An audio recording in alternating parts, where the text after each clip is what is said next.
I never thought I'd say this out loud. Not even in my darkest dreams, the kind that wake me with my heart pounding against my ribs like it's trying to escape me.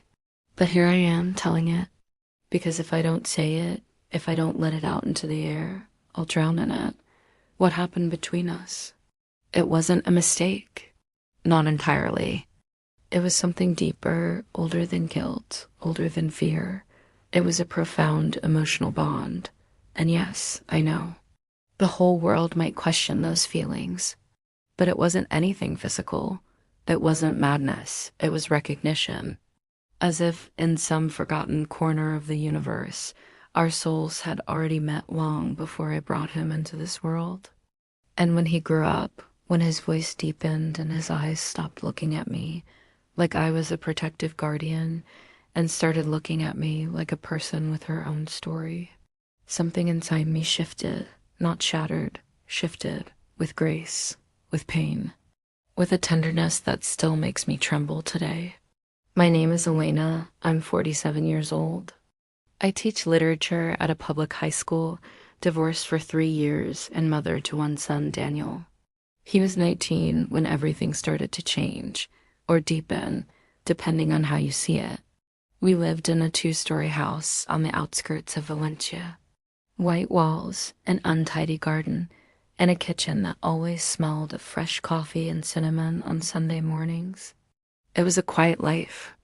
Predictable, safe, or so I thought. Because the truth is, safety is just an illusion we build with routines, forced smiles, brief hugs, and how are you? Questions no one really expects you to answer, honestly. Daniel was always a quiet boy. Not shy exactly, but observant. From the time he was little, he'd look at me like he was trying to solve a riddle. At 5, he asked why I cried when I read Wuthering Heights. At 12, he hugged me for no reason after my mother died and said, "You're not alone, Mom. I'm here." At 16, he stood up to a neighbor who made a rude comment to me at the bakery. With such calmness, it chilled me and filled me with pride at the same time. "She's my mother," he said without raising his voice. But with such firmness, the man stepped back like he'd been struck. That day, I saw something in his eyes I'd never seen before. It wasn't just protection, it was deep care. And though it moved me, it also made me feel truly seen. But everything changed when he turned 18 after his first solo trip. A week in Barcelona with friends from school. It wasn't something he did. It was something he stopped doing. He no longer came into my room without knocking. He didn't sit beside me on the couch with his legs stretched over my knees. He stopped calling me Mommy when he was tired. Sometimes he'd slip and call me Elena, then quickly correct himself with an awkward smile that broke my heart. But the worst and most poignant was how he looked at me when he thought I wasn't watching. Not with simple affection, not at first, with curiosity. With a kind of painful wonder, as if he just realized I was human too. Someone with scars, mistakes, and dreams that had nothing to do with him. It happened one summer during an electrical storm that knocked out the power on our whole street. We were alone in the house. My ex-husband, though I still struggled to call him that, was in Madrid for work. Daniel and I were having dinner by candlelight because the blackout lasted so long. He wore a white t-shirt, damp from the rain that caught him on his way back from the gym. It clung to his body in a way I tried not to notice. We talked about nothing important. A book he was reading, a concert he wanted to attend, the possibility of studying film in London. Then out of nowhere, he said, "Sometimes I wonder if you've ever felt trapped." I froze. My spoon slipped from my fingers and clinked sharply against the plate. "Trapped?" I asked, pretending not to understand. "Yes," he said, lowering his eyes to his glass of water. "Like the life you have isn't the one you chose, but the one you were given. And you don't know how to leave it without hurting the people you love." I didn't answer, because in that moment, I knew he wasn't just talking about himself. He was talking about me, and worse, he was talking about us. There was closeness in his words that felt unusually deep, a connection that went beyond the usual family bond. Heat rose up my neck, not from the candle, but from unease, because right then I realized I'd asked myself that same question, and my answers always ended with his face. I started noticing little things. Gestures that once seemed innocent now touched me deeply. The way he adjusted his watch when he was nervous. The exact same way I did. How he hummed a song I used to sing while cooking, not even knowing I taught it to him. Once I found a page in his sketchbook, a drawing of me, asleep on the sofa, sunlight streaming through the window. It wasn't just a son's drawing. It was thoughtful, intimate. I saw it and silently tucked it away, hands trembling. I said nothing. What could I say? Why do you draw me with such care? No, better to stay quiet. Better to pretend I hadn't seen it. Better to build boundaries where there used to be openness. That boundaries constrain. They always do. I started dreaming of him. Not the baby I went to pick up from the hospital the day he was born, but the man he'd become. I dreamed we walked on an empty beach, holding hands in companionship, saying nothing. I dreamed he kissed my forehead and whispered, "You don't have to be perfect, just be you." And in those dreams, I felt no shame, only peace. A peace so deep that waking up made the real world feel heavier. I tried to pull away. I signed up for a creative writing workshop. I started going out with a coworker on Friday nights. I even went on a date with a divorced history teacher. Tired eyes, good intentions. But when he touched my hand over dinner, I felt distant, not with warmth, but with disconnection. Because it wasn't the connection I craved. It was the one I shared with Daniel. And that troubled me, because it was no longer just a fleeting thought or a deep emotion. It was a profound longing, a void only that bond could fill. One afternoon, while cleaning his closet, something I hadn't done since he turned 16, but I did it out of a need to feel close to his world, I found a letter. It wasn't addressed to anyone. It just said, "Sometimes I wish I could tell you everything I feel without the world falling apart. But it's not the world I'm afraid of. It's losing you that paralyzes me." No signature, none needed. I knew who wrote it, and I knew who it was for. That night, I couldn't sleep. I sat in the kitchen, cold tea in my hands, wondering, how much longer can we go on like this?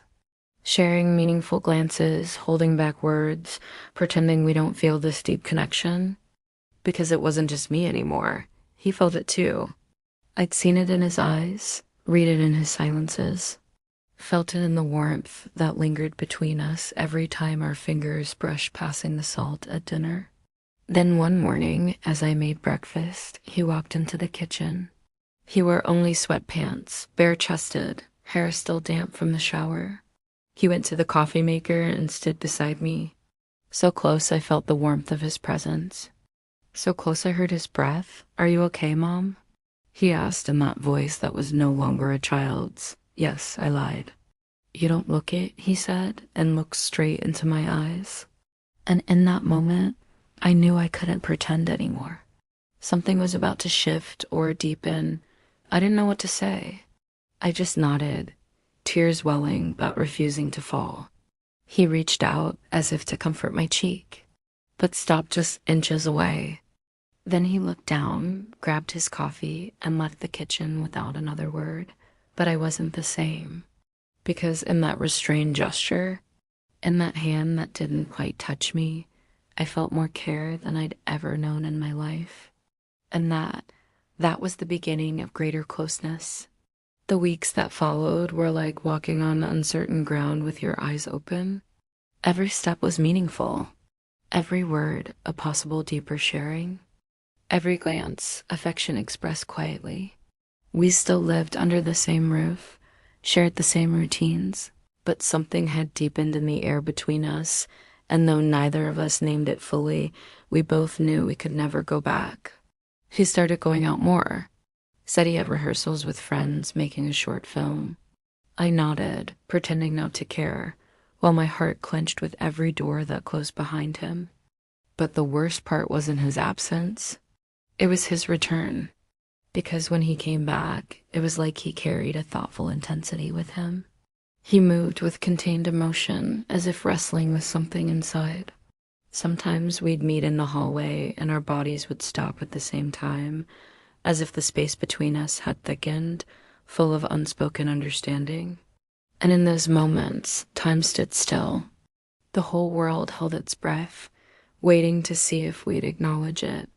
One night, watching an old movie in the living room, Casablanca, his favorite, one we used to watch when he was little, he sat closer than usual, not obviously close, but enough that I felt the warmth of his arm against mine. The movie played on, but I stopped hearing the dialogue. All I heard was my own heartbeat, fast, strong. At one point, Rick says, "We'll always have Paris." And Daniel, without looking at me, whispered, "We'll always have this." I didn't know if he was speaking to me or to himself, but his words touched my heart deeply. I wanted to reply, to tell him this was different, this was real, this could complicate everything. But I couldn't, because deep down, part of me already knew we were deeply connected, that there was no going back. The next day, I found a folded note under my pillow. It said only, "What if we're not wrong?" No signature, none needed. I recognized it in the shape of the letters, the pressure of the ink, the quiet hope hidden behind those 5 words. I sat on the bed, clutching the note to my chest, and cried. Not from fear, not from guilt, but because for the first time in years, I felt truly understood. Not as a mother, not as a wife, teacher, daughter, or friend, but as me, as Elena, as a bare soul. I began noticing small changes in him. He stopped wearing baggy t-shirts, started dressing more carefully as if each outfit was a quiet statement, let his hair grow a little longer, and when he ran his fingers through it, he did it slowly, just like I used to do in front of the mirror when I wanted to feel confident. One afternoon, as I cooked dinner, I saw him from the kitchen doorway. He was turned away, writing in his notebook, bathed in golden evening light. And in that moment, I didn't see just my son. I saw a young man, thoughtful, sensitive, searching, and deeply connected to me. The thought moved me deeply, connected, not in a possessive way, but in the intimate, emotional, absolute way of 2 souls who understand each other. And instead of concern, I felt a wave of warmth rush through me from head to toe. It was profound, challenging, and inevitable. That's when I decided I needed help, not therapy, though I knew I should seek it, but human connection. Someone who'd listen without judgment, so I called Clara, my younger sister, the only person who'd always seen me beyond roles. We met at a cafe downtown, far from home, far from everything familiar. I told her fragments, said I felt something I didn't understand, that I was drawn to a deep bond I shouldn't explore, that I feared losing control. She looked at me with those deep eyes that always saw past my words and said, "Sometimes, Elena, the heart doesn't understand rules. But that doesn't mean you should follow it blindly. Ask yourself, is it true connection or loneliness?" Her question haunted me for days. Was it loneliness? Had years of a failed marriage, solo parenting, and empty nights made me confuse closeness with something more? But every time Daniel entered a room, every time he smiled at me with that mix of tenderness and understanding only he possessed, I knew it wasn't loneliness. It was recognition. As if somewhere in time, our souls had already agreed to find each other, no matter the forms we took. One night, as I washed dishes, he came and stood beside me, drying glasses with a towel. The silence between us was thick with everything we didn't say. Suddenly, without looking at me, he asked, "Do you think 2 people can share a deep bond, even if the world doesn't understand?" My hand froze over a wet plate.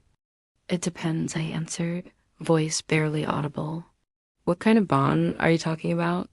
He looked at me then, straight into my eyes, with an intensity that stole my breath. The kind that hurts so much, it hurts more not to acknowledge it. I dropped the plate. It shattered on the floor. Neither of us moved to pick it up. We just stared at each other as if the universe had finally decided we couldn't pretend anymore. That's when it happened. I don't know who took the first step. Maybe we both did.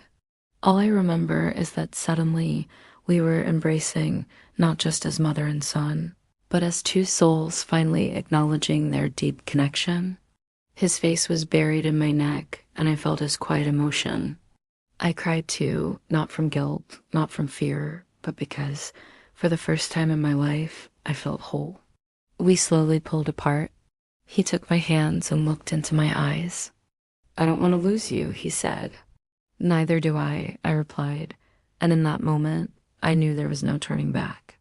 The days that followed were a mix of unease and profound closeness. We began sharing more openly, even though we lived under the same roof. Small gestures, a hand on my back as he passed, a note hidden in my bag, a glance held a second too long. But what consumed me wasn't just the moments, it was the emotional connection. It was as if finally we could speak from the heart.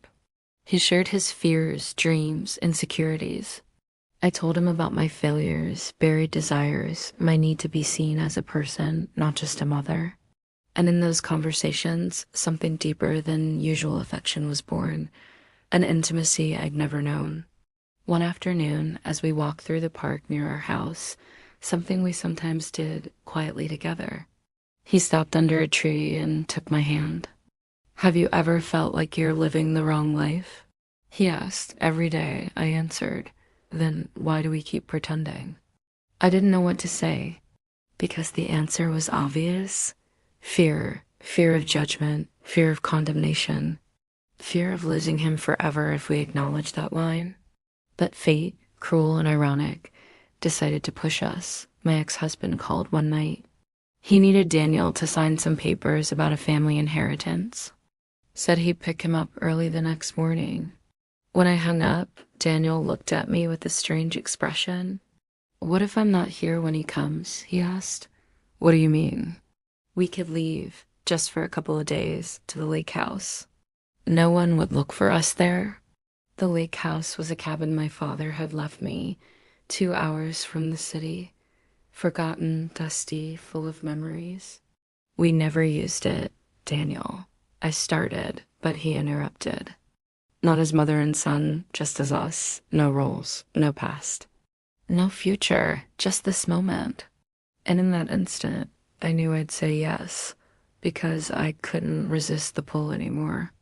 Because even if the whole world questioned it, I'd already chosen to explore this bond.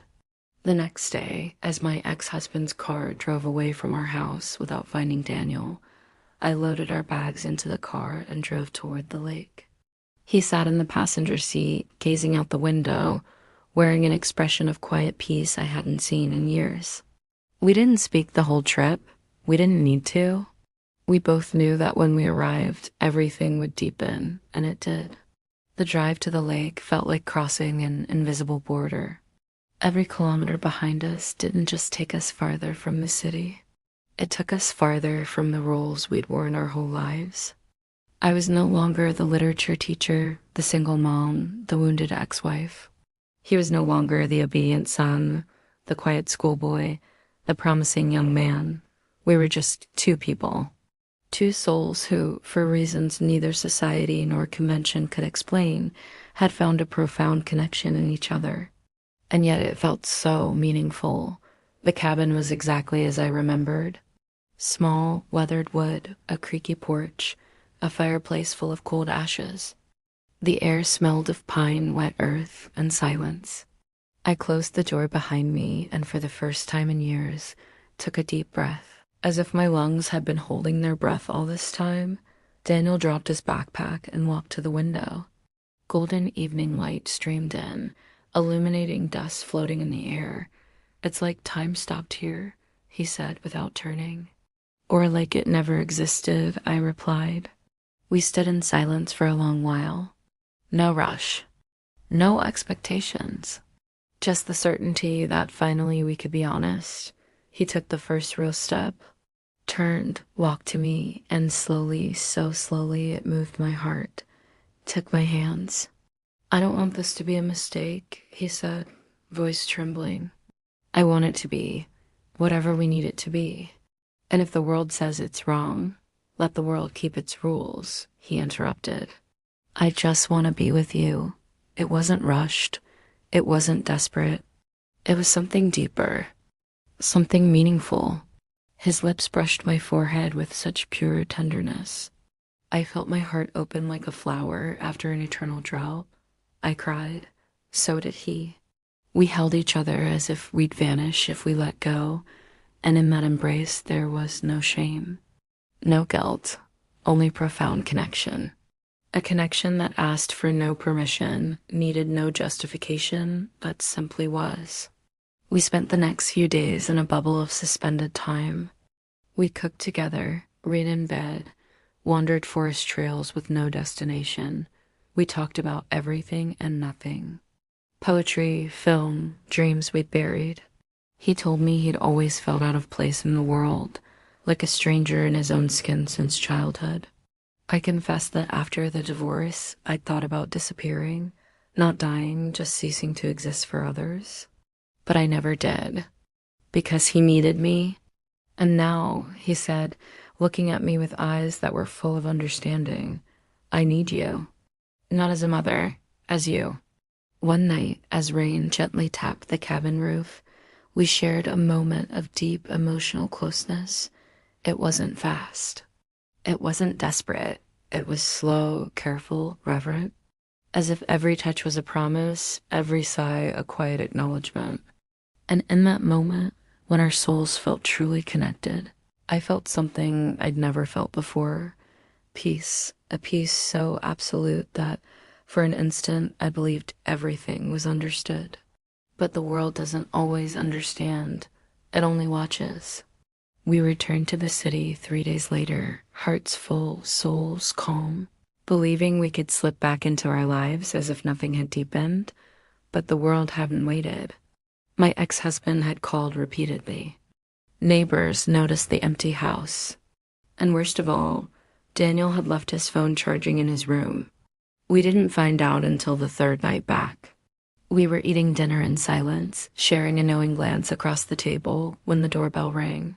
It was my ex-husband. He didn't knock. Just walked in with his key. He still had it as if nothing had happened. But his eyes said everything. "Where were you?"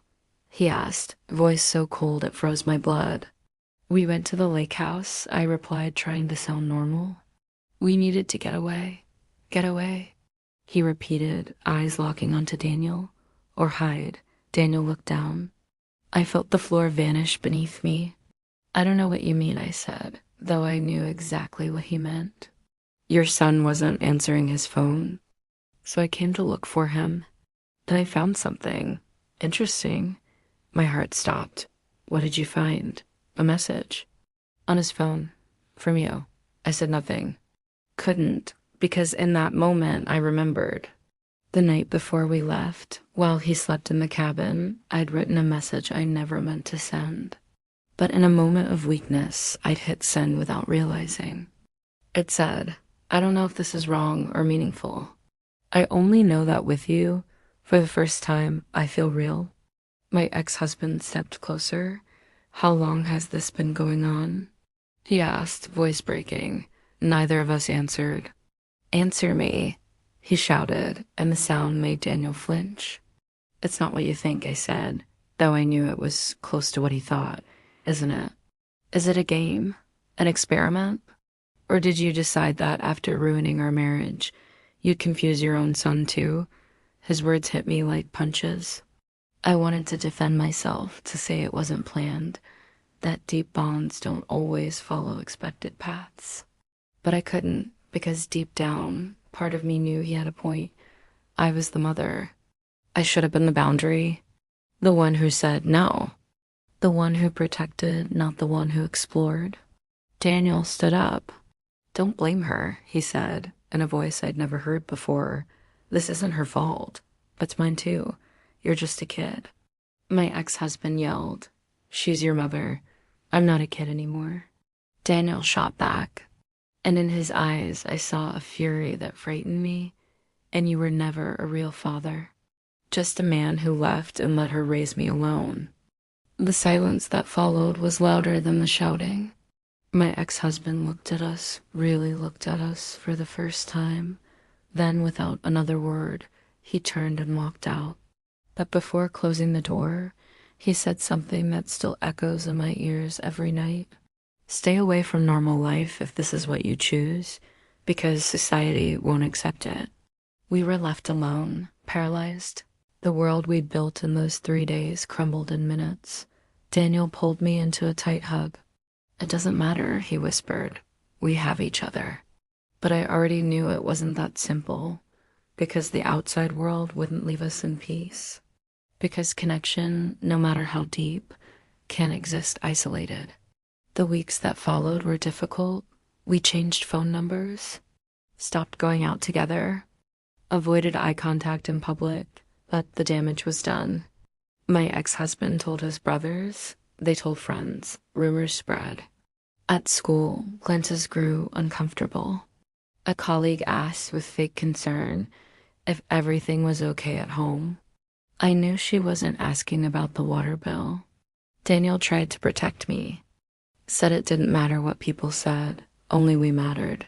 But I saw him struggling inside, saw the doubt creeping in. One night, as we walked by the river, the only place we could still be together unseen, he said something that shattered me. Sometimes I wonder if this, what we feel, isn't just a way to avoid facing reality. What reality? That we read two hurting people clinging to each other because we didn't know how to be alone. I wanted to deny it, to say no, this was real, this was meaningful. But deep down, part of me doubted too. Was it true connection? Or desperation dressed as depth? That's when I started noticing the first signs of distance. Small things. He no longer looked for me when he came home. Stopped sending midday texts. No longer looked at me with that intensity that made me feel alive. He started going out more, said he had rehearsals, meetings, plans with friends. But I knew he was pulling back, because one afternoon I saw him from the living room window. He was sitting on a park bench, talking to a girl, young, beautiful, normal, and when she laughed, he smiled in a way he no longer smiled at me. A sharp pain pierced my chest so hard I had to grip the windowsill to keep from falling. It wasn't jealousy. It was loss, because in that moment, I knew I was losing him. Not to the world, but to reality. One night, I couldn't take it anymore. I confronted him. "Are you seeing someone?" He looked surprised. "No." "Then why are you pulling away?" "I'm not," he said, but his voice sounded hollow. "Yes, you are, and I know why. Because now you see what the world sees. An older woman, a mother, someone confused who formed too deep a bond with her son." "No," he cried. And for the first time I saw tears in his eyes. "I see you. I've always seen you, but I don't know if I can keep doing this. I don't know if I can live with the guilt, the fear. Everyone stares, and in that moment I knew it was ending. Not because we stopped caring, but because deep feelings, no matter how strong, aren't always enough against the world. The end didn't come with a shout or a slammed door. It came quietly, like an autumn leaf falling, soft, inevitable, final. One morning, I woke up and his bed was empty. Not unusual. He sometimes went for early runs. But this time, something in the air felt different. I went to his room. Everything was in place, two in place. Bed made with military precision, books lined up, clothes folded on the chair. Only one thing was missing. His backpack,